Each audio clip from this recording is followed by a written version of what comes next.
तो सर्वाधिक यदि महत्व हमारे जीवन में मन पर पड़ता है तो भोजन का पड़ता है।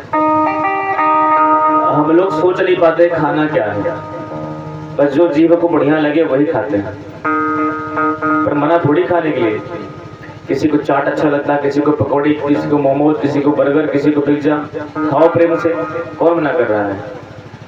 लेकिन यदि उसकी रेसिपी होती है, आप मोबाइल में देखिए, अपने घर पे बनाइए, प्रेम से खाइए। पर जो दुकान पे खाते हैं हम लोग, उसमें क्या शुद्ध रहता है क्या अशुद्ध रहता है उसको हम जान नहीं पाते। कौन कैसे बना रहा है कैसे नहीं बना रहा है। इसलिए जब मनमाने ढंग से खाते हैं तो बुद्धि भी मनमानी ढंग से होती है। इसलिए मन पवित्र करना है तो पहले अन्न को पवित्र करो। बिना अन्न को पवित्र किए मन पवित्र होने वाला नहीं है। तो आज कौशल्या अम्मा ने बड़े प्रेम से भगवान का भोग अपने हाथों से बनाया है और राम जी को नहला धुला के बढ़िया काजल लगा करके पलने में पहुंचा दिया है। लेकिन देखते क्या है कि जब भगवान का भोग लेकर के मंदिर में जाती हैं तो क्या देखते हैं, यहाँ वहाँ द्वे बालक देखा, मति भ्रम मोर की मोआन विशेखा। कहती है दोनों जगह पर बालक देखा, यहाँ वहाँ मतलब पालने में भी राम जी को देखा और मंदिर में भी राम जी को लड्डू खाते देखा। फिर दौड़ के कभी जाए पालने में देखे सो रहे हैं, मंदिर में दौड़ के आए तो भगवान लड्डू खा रहे हैं। अब सोच रही है भगवान ये सच है कि वो सोचा है, सच कौन है। बुद्धि चक्र आ गई। मानो भगवान कह रहे हैं कि मैया अब किस नारायण को तुम भोग लगा रही हो, तुम्हारे घर में साक्षात नारायण आ ही गया है, अब मुझे जो खिलाना हो खिलाओ। कि देख राम जननी अकुलानी प्रभु हंस दीन मधुर मुस्कानी। जब देखा कि मैया बड़ा अकुला रही है, बहुत परेशान हो रही है, तो तुरंत ठाकुर जी ने मंद मंद मुस्कुरा दिया। और जैसे भगवान ने मुस्कुराए तो उसी छोटे से राम के शरीर से विराट विग्रह प्रकट हो गया। बोलो विराट भगवान की जय हो। और भगवान के एक एक रोम रोम में अनंत अनंत ब्रह्मांड दिखाई पड़ गए कौशल्या माता को। मैया ने वो विराट स्वरूप भगवान का देखा तो घबरा गई और घबरा करके भगवान की स्तुति करने लगी कि स्तुति करिय न जाय भय माना, जगत पिता मैं सुत कर जाना। स्तुति कर रही है कि मैंने जगत पिता को अपना पुत्र बनाया है। भगवान ने कहा देखो मैया, ये जो रहस्य तुमने मेरा देखा है, या जन कहता हूँ कहीं से सुन माई, इसको किसी से कहना नहीं, कभी मत कहना किसी के सामने। मैया ने कहा जब कहना नहीं था तो दिखाया क्यों। भगवान ने कहा इसलिए दिखाया कि मैंने आपको विवेक दिया था, मैंने वरदान दिया था आपको कि मातु विवेक अलौकिक, मातु विवेक अलौकिक तोरे, कबहु न मिटे अनुग्रह मोरे। आपका जो अलौकिक विवेक है मेरे अनुग्रह से कभी मिटेगा नहीं, इसलिए मैंने आपको यह स्वरूप अपना दिखाया है। इसलिए मेरे वास्तविक स्वरूप से आप परिचित हैं, किसी को कहिएगा नहीं कभी कि मैं कौन हूँ। मैया ने कहा ठीक है। एक दिन की बात कि दशरथ जी महाराज भोजन करने बैठे हैं कि भोजन करत बोल जब राजा, भोजन करत बोल जब राजा, नहीं आवत सजीवार समाजा, नहीं आवत सजीवार समाजा, नहीं आवत सजीवार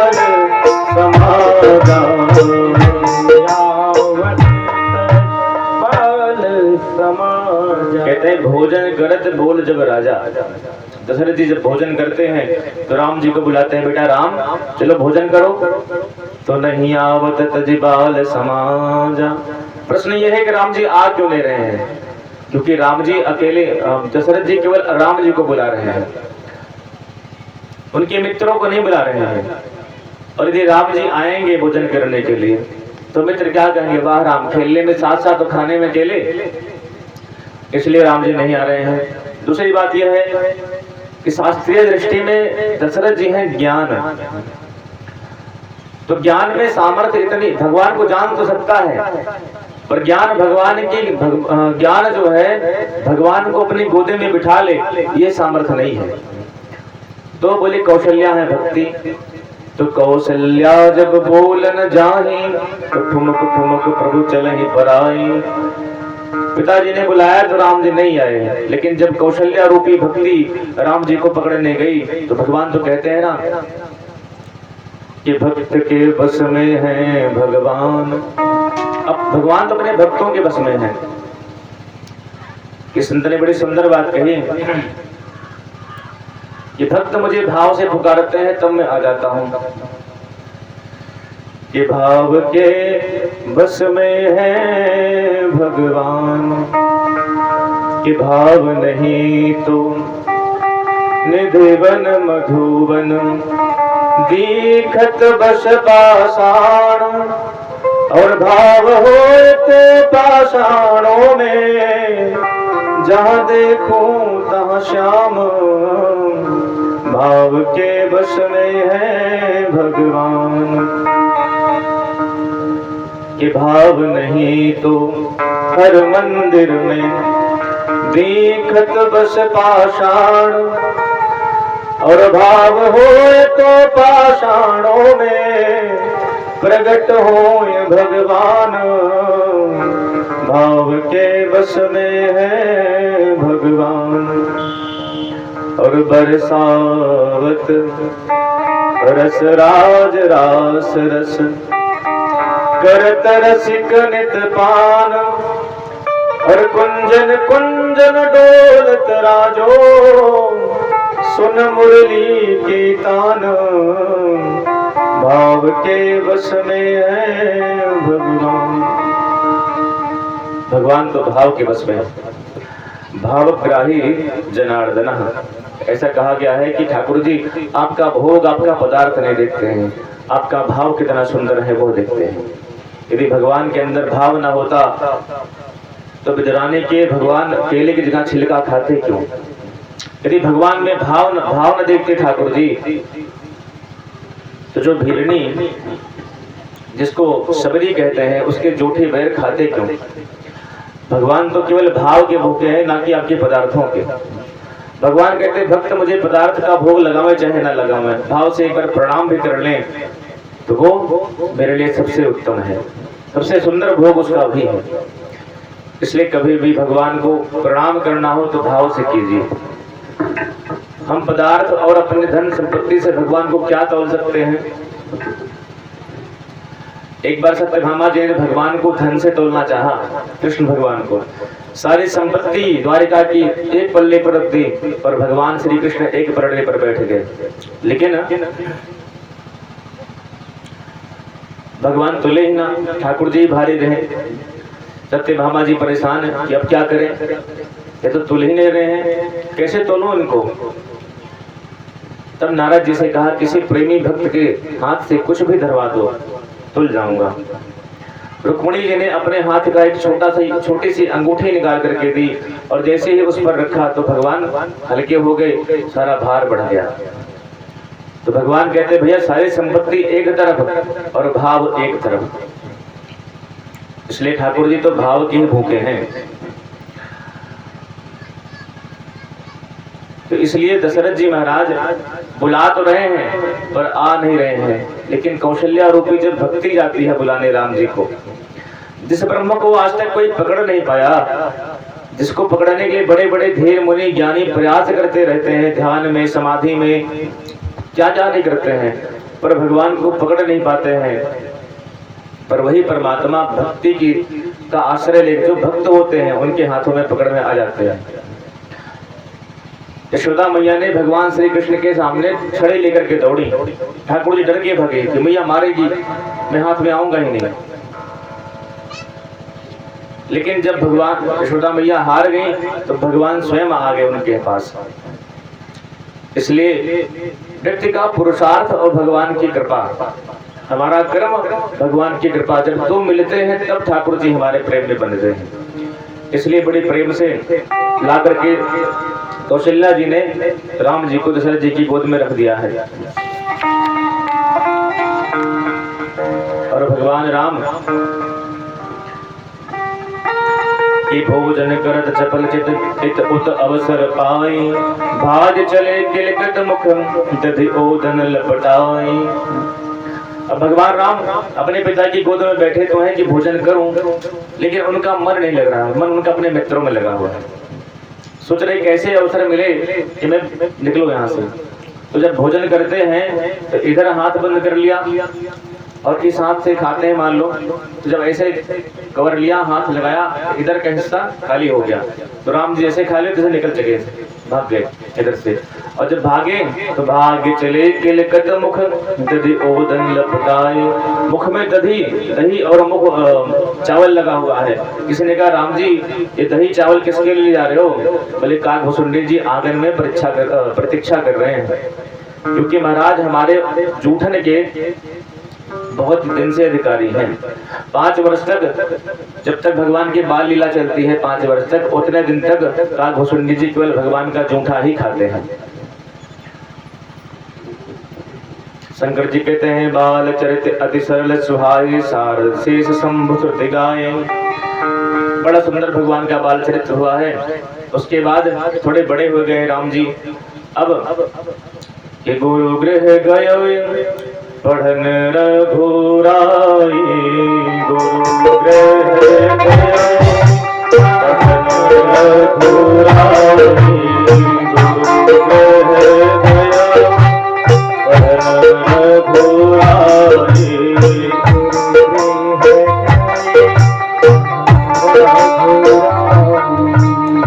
अल्प काल विद्या सब पाई,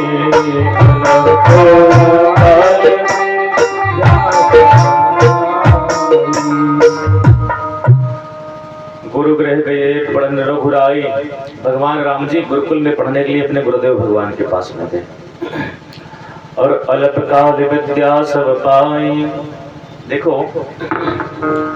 पहले हमारे भारतीय संस्कृति जो परंपरा थी बड़ी पवित्र और बहुत सुंदर थी विद्या अध्ययन की। जब तक बालक गुरुकुल में पढ़ते थे तब तक उनको अपने धर्म अपनी संस्कृति का ज्ञान रहता था कि हमारा धर्म क्या है, हमारा कर्म क्या है, हम क्या कर सकते हैं। और उस पे भी वो ठल्लू नहीं बनते थे महाराज। गुरुकुल में उनको ऐसा प्रांगत किया जाता था कि वो कहीं भी रहे अपने जीवन को यापन कर सकते हैं। आत्महत्या गुरुकुल में पढ़ा हुआ विद्यार्थी कभी नहीं करता था। लेकिन आज की जो स्थिति है, कॉन्वेंट की जो मैकाले की नीति रही कि भारत की शिक्षा पद्धति को पहले इसको नाश करो, उसके बाद ही इन लोगों को हम कन्वर्ट कर सकते हैं। तो मैकाले की जो पद्धति थी उसी में आज हम सभी लोग मिल गए हैं महाराज। बच्चे कुछ हिंदी बोले आवे चाहे ना आवे, अंग्रेजी बढ़िया बोले चाहिए।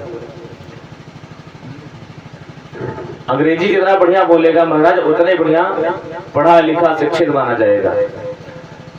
पर आपको हम बता दें, यदि अपनी संस्कृति की अपनी माता की इज्जत नहीं कर पाया तो सौतेली माँ कितने भी अपने बच्चे को आप जो भी हो उसको बढ़ा दे, तो पहले अपनी माँ की इज्जत करो तब दूसरे की माँ की इज्जत करने की सोचो।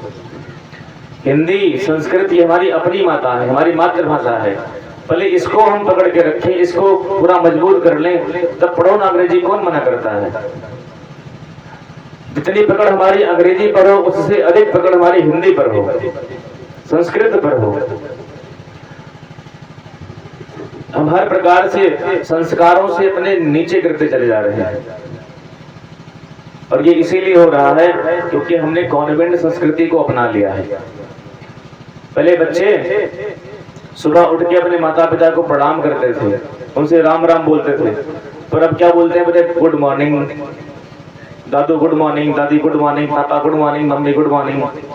अच्छा ये बताओ, यदि आपका बच्चा आपका पैर छू के प्रणाम करेगा तब आप आशीर्वाद दोगे कि गुड मॉर्निंग बोलेगा तब आशीर्वाद दोगे? बताओ भैया, अरे बताओ माताओं, जब पैर छुए तो आशीर्वाद दो ना। गुड मॉर्निंग कहें मम्मी गुड मॉर्निंग तो क्या कहेंगे बेटा गुड मॉर्निंग। इसमें गुड में मॉर्निंग क्या हो गया भैया बताओ? बिना चरण छुए आशीर्वाद नहीं मिलता है। जैसे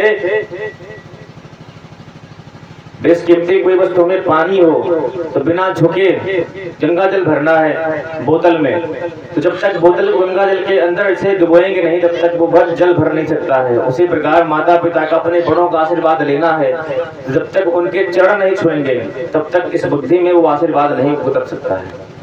लठ मार पहले की ना चला भैया दादा पाएगा कि लाठी मारना लगता है, अरे गुड़बे छुई लो भेद आएगी कभी तो हो जाए। और जो लोग एक हाथ से पहलेगी करते हैं ना भैया बता दें आपको, ये भी जो एक हाथ से पहलेगी करते हैं प्रणाम करते हैं उनका सारा पुण्य चला जाता है।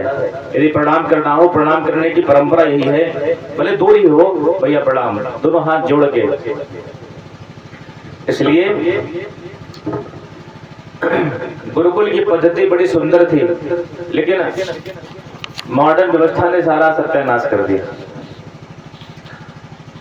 राम जी प्रातः काल उठ के रघुनाथा, मात पिता गुरु नावहि माथा। सुबह सुबह उठ करके अपने माता पिता गुरु को प्रणाम करते हैं। ये एक सुंदर व्यवस्था हमारे आपके धर्म में थी। और धर्मों में महाराज हाथ मिलाते हैं, हाथ चूमते हैं, पर हमारे यहाँ चरणों की महिमा है ना कि हाथ की। इसलिए और यदि हम ये भरोसा करते हैं कि हमने अपने बच्चों को स्कूल में भेज दिया है, स्कूल वाले जो बढ़िया सिखाएंगे उससे उसको संस्कार मिल जाएगा, तो बड़े धोखे में है। क्योंकि आजकल हमारे यहाँ ईसाई एक भी नहीं है। पर 25 दिसंबर को महाराज बड़े बड़े विद्यालयों में, अंग्रेजी वाले जो विद्यालय हैं इंग्लिश मीडियम से, वहां पे क्या मनाते हैं, क्रिसमस, और बड़े धूमधाम से मनाते हैं। कोई बच्चा सेंटा बना है, कोई फेंटा बना है, क्या क्या बना है महाराज। ये बने क्यों हैं? बोले क्रिसमस मना रहे हैं। अच्छा, उनको पता भी नहीं है। हमारे यहाँ भी दो हैं, दो भतीजे मेरे भी हैं, उन्होंने मेरे से भी कहा बच्चों मुझे वो सेंटा बनना है, मेरे लिए वो कपड़े ला दो लाल लाल। हमने कहा छनकट मारे खींच के बुद्धि सही हो जाएगी, सेंटा बनोगे ना। हमारी संस्कृति ना हम मनाते हैं, स्कूल जाना नहीं उस दिन।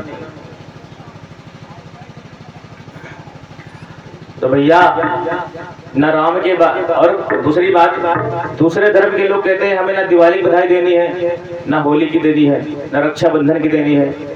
तो हम क्या फालतू हैं तो तुम्हारे त्योहारों को मनाएं? हम हमारे पास अपने त्योहार इतने हैं कि हम साल भर मनाएं तब भी दिन पूरे ना हो।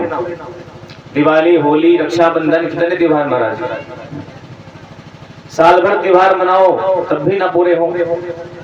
तो अपने संस्कृति, अपने धर्म के त्योहारों को मनाइए, और अपने बच्चों को सेंटा फेंटा मत बनाओ महाराज।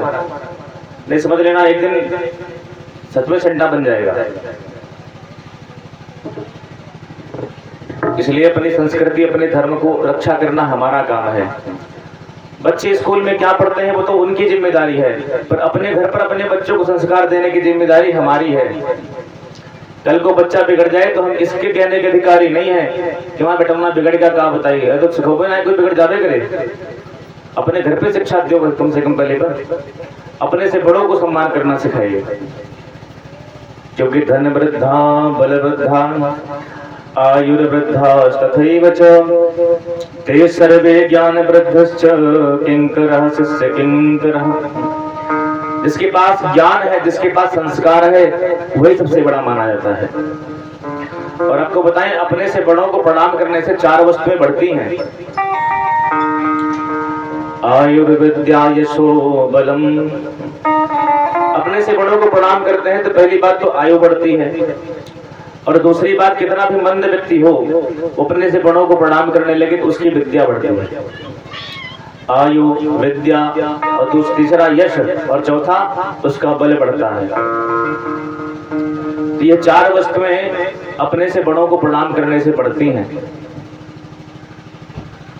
इसलिए गुरु गृह गयो पढ़न रघुराई, अल्पकाल विद्या सब पाई।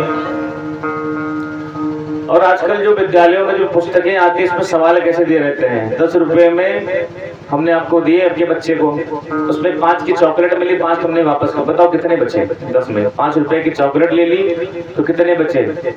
माध्यम क्या है कि ये जिसे बोलते हैं एडवर्टाइज करना, प्रचार करना। कि बच्चा भले आज चॉकलेट 5 रुपए खा लेगा, तो कम से कम आज वो 5 की चॉकलेट मांगेगा, तो कल जो है वो पूरे डब्बा मांगेगा, मुझे चॉकलेट चाहिए। तो इस तरह के जो क्वेश्चन आ रहे हैं, यदि इस जगह पर ये क्वेश्चन हो कि हमने तुमको 10 रुपए दिया, 5 रुपए तुमने दान कर दिया, अब बताओ कितने बचे। इससे क्या होगा, आज भले ना सही, जब बच्चा बड़ा होगा तब पूछेगा पिताजी दान क्या होता है।